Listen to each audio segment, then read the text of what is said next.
আল্লাহর এক বান্দা ছিল নামাজে সেজদায়। তখন আল্লাহ রাব্বুল আলামিন তাকে ডাক দিয়ে বলে, বান্দা তুই যতই নামাজ পড়, যতই সেজদা কর, তোর জায়গা জাহান্নাম। এই কথা শুনে বান্দাটি বলল, আলহামদুলিল্লাহ।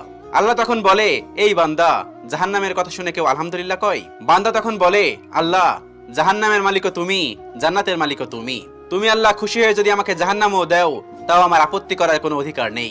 আল্লাহ তখন বলেন, বান্দা, জাহান্নামে গেলে তুই পুড়ে যাবি, তোর খুব কষ্ট হবে। বান্দা তখন বলতেছে, আল্লাহ, কষ্ট শুধু আমার হবে না, তোমারও হবে। আল্লাহ তখন বলতেছে, বান্দা, তুই পুড়বি জাহান্নামের আগুনে, আমার কষ্ট হবে কেন? বান্দা তখন বলে, আল্লাহ, কোনো মায়ের কোল থেকে যদি কোনো বাচ্চা পানিতে পড়ে যায়, তাহলে কোনো মাই দূরে দাঁড়িয়ে থাকতে পারে না, দৌড়ে গিয়ে বাচ্চাকে কোলে নেয়। আমার বিশ্বাস, ওই মায়ের চেয়ে কোটি কোটি গুণ দয়া তোমার বেশি। আমাকে জাহান্নাম দিলে তুমিও আল্লাহ শান্তি পাবে না। আল্লাহ তখন বলে, বান্দা, এই দলিল তুই কই পাইলি? বান্দা তখন বলে, আল্লাহ, আমাদের জাতির পিতা ইব্রাহিম আলাইহিস সালাম তোমার প্রেম মুখে নিয়ে যখন নমরুদের আগুনে পড়ে গেল, তার আগেই তুমি বলে